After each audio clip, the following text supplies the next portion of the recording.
What happens when you share half a pizza between two people? You don't get a whole pizza back, you each get a quarter.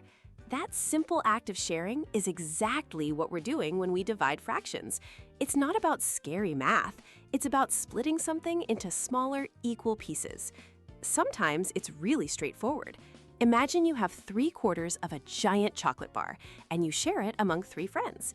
Each person gets one of the quarters, right? 3/4 divided by 3 is 1/4. You just divided the top number, the numerator. Easy. But what if you have 1/3 of a bottle of juice and need to share it between 2 people? You can't just divide 1 by 2.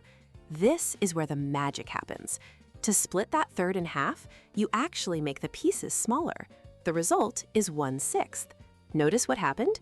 We multiplied the bottom number, the denominator, by 2. Multiplying the bottom makes the fraction smaller, which is exactly what division is supposed to do. Now for the ultimate trick that works every single time. It's called keep, flip, change. You keep the first fraction the same. You flip the whole number upside down, so the number 5 becomes 1/5, and you change the division sign to multiplication.